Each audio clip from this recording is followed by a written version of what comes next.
lost their loved ones in the tragic road crash. Now, the executive is now proposing harsh penalties on those found trafficking hard drugs such as cocaine and heroin, with President William Ruto saying that the law, as it is not punitive enough to deal with drug and alcohol abuse. As it stands, 3.2 million Kenyans are alcohol users, with the government maintaining that the statistics could delay the country's journey to the first world status. Our political affairs reporter Emmanuel To had a sit-down with Interior and National Administration Cabinet Secretary Kipchumba Murkomen, who elaborated the government's plan to deal with the menace, which has been termed as a health, security and economic future risk.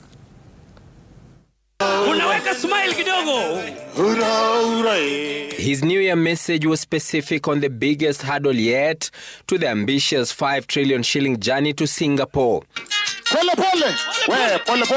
President William Ruto enumerating the grim statistics of the extent of drug, alcohol and substance abuse in the country, which he said had become a national emergency, stagnating the economic growth of the nation. And as part of the measures to tackle the pandemic, the president has a rather radical proposal which could see culprits hit with a maximum sentence. Watu wa kuuza madawa ya kulevya, heroin,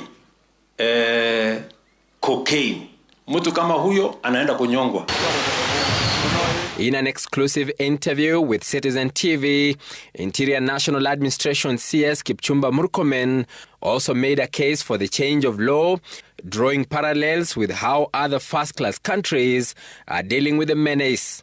Eastern country, whether it is Philippines, Malaysia, China, and the like, drugs attract death penalty, and people are hanged for trafficking and selling drugs. We cannot achieve our first world status while the most productive generation is being wiped out by drugs and alcohol. Murkomen stating that the current judicial system does little to deter criminals, as many walk away with a slap on the wrist. The fines are so so low that it encourages those people. They are ready to continue selling the illicit alcohol or adulterated ethanol, among others, without the fear of the consequence, because they know they can pay the fines and they get greater profits. The government plans to revamp the capacity of the Anti-Narcotics Unit within the Directorate of Criminal Investigations, with its expertise expected to match that of the Anti-Terrorism Police Unit. Immediately from Monday next week, I'll be holding a meeting with the IG to look at the ways we can support the National Police Service in establishing that anti-narcotic unit. Remember, that's a unit within the police. Why Kenyans would support this fight is that nearly every family has a person who is addicted. The ministry will then begin enhanced crackdown targeted at drug barons and those dealing in illicit alcohol. We will start with the big men. We want to start with the big men. Those of you who are doing good business on the front, and behind the scenes you are doing illicit business, I am sorry. We will not stop at anything.